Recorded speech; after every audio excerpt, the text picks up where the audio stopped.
Someone I want to see. My friend Sherlock Holmes. 221B Baker Street. Hello there. Welcome to my review of The Return of Sherlock Holmes, Series 1, Episode 1, The Empty House.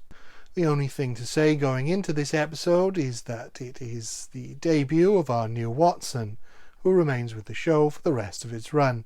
Edward Hardwicke replaces David Burke, and, while I love David Burke, it is a testament to Hardwicke that he fits the role equally as well. I'm sure they exist, but I've not come across anyone who genuinely prefers one of these actors over the other. The episode begins with a recap of the end of the last episode, but with Hardwicke's voiceover and scenes of him attempting to write the story, despite being in mourning. We see the outside of Baker Street, but Watson no longer resides there, as he is focused on his medical practice completely now.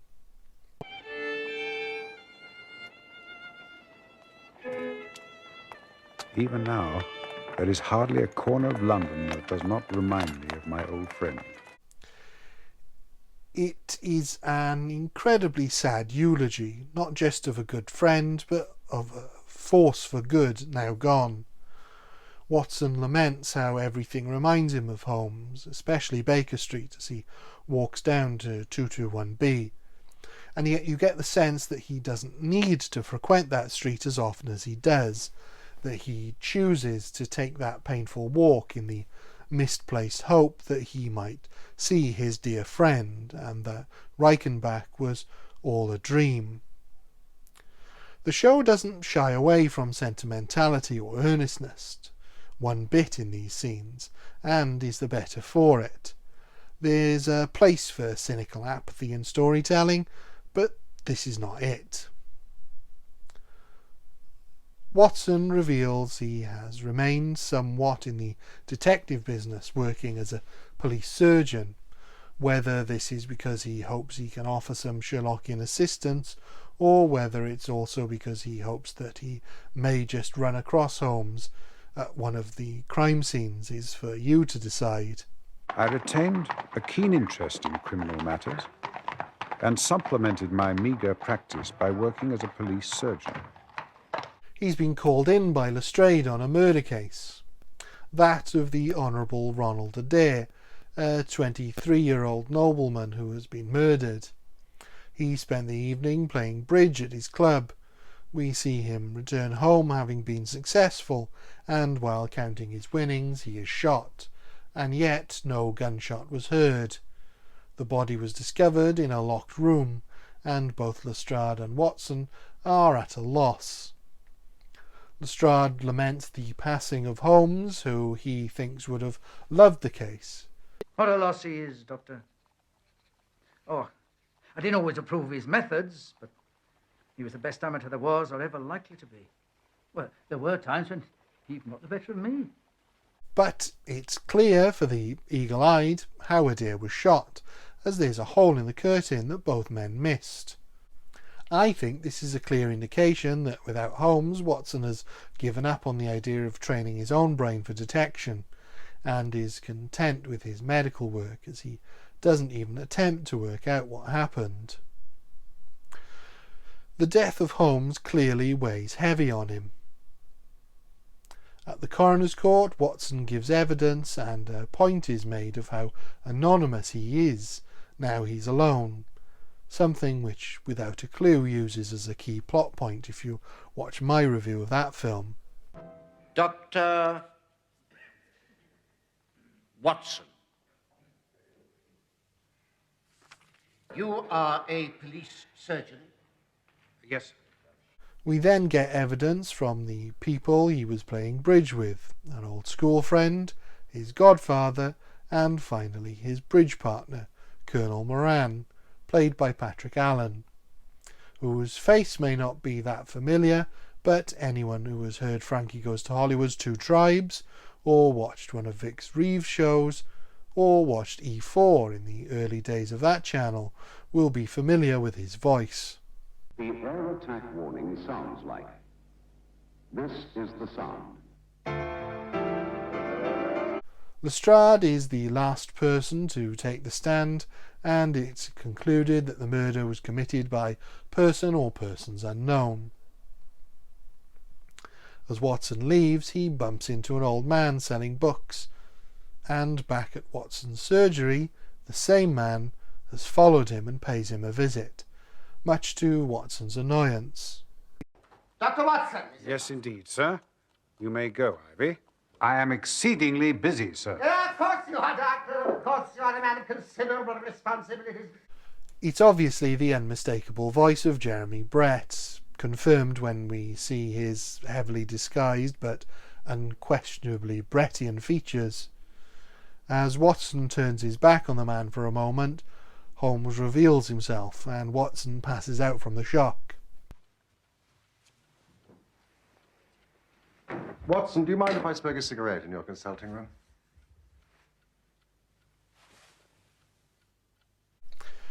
It is a lovely reveal for the character, if not for us, and Holmes's dialogue is perfectly understated. As he brings Watson round with the ever-reliable tot of brandy, Watson can still hardly believe his eyes, and says, I can hardly believe my eyes. See? He naturally asks Holmes what on earth happened, but before he explains, he asks Watson for his help, and Watson is as eager as ever. It's a fabulous scene, and the chemistry between these two is incredible when you consider Hardwicke is fairly new to the role. Eventually, Holmes explains that he was fully expecting to fight Moriarty to the death, and his note to Watson was entirely genuine, a note Watson keeps framed on his mantel. However, Holmes found himself more than a match for Moriarty, and was able to defeat him, sending only him to his death.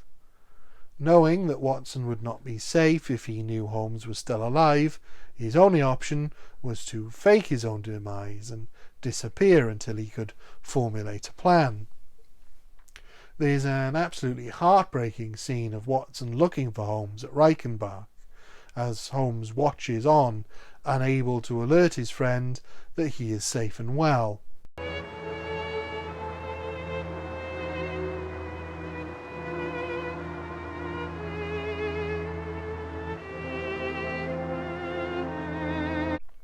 Brett is so good in his almost silent performance here, bringing genuine emotional heft to the role. As Holmes escapes, someone takes a shot at him. Clearly one of Moriarty's confederates has spotted him, causing him to continue to flee, helped only by his brother Mycroft. I would have thought I was as trustworthy as your brother. Of course you are, Watson. But you have a kinder heart. For 2 years, Holmes has travelled the globe, solving crimes under assumed names or anonymously before spotting the details of the very crime Watson is involved in. He has already been to Baker Street and had a touching reunion with Mrs. Hudson.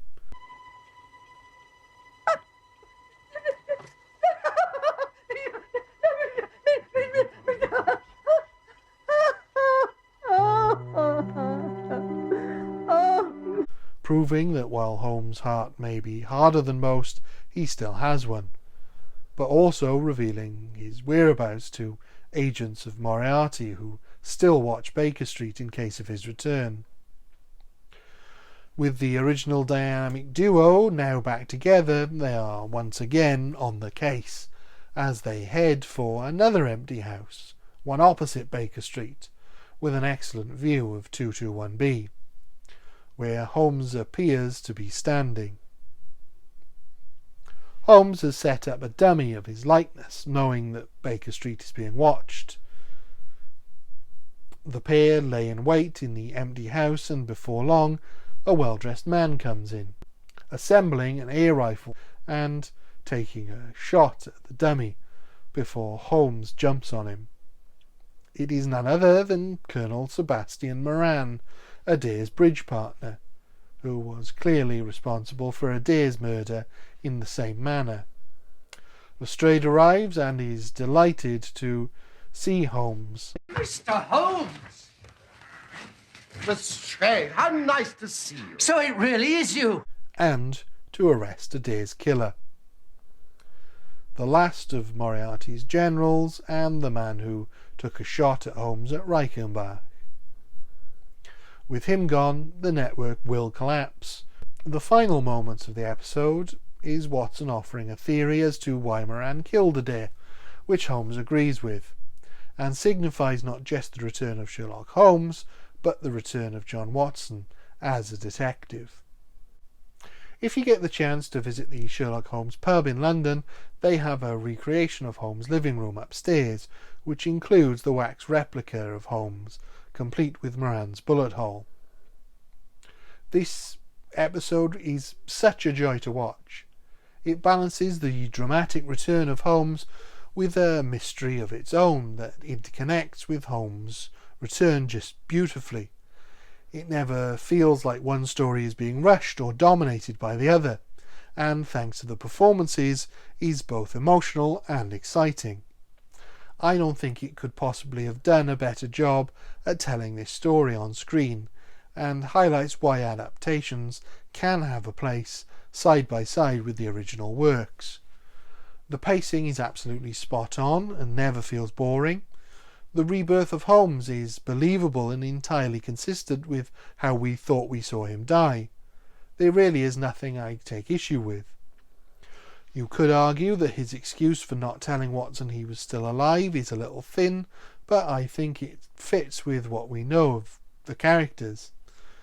The fact that Watson was so underestimated by Moriarty and his agents is what makes this work well. I love giving Watson the reasoning behind Moran's motive. It firmly establishes the arc his character has had during this episode, from not really caring about detection early on to fully committing to it by the end. I think it's just beautifully done. Easily 5 out of 5. Thank you. Goodbye.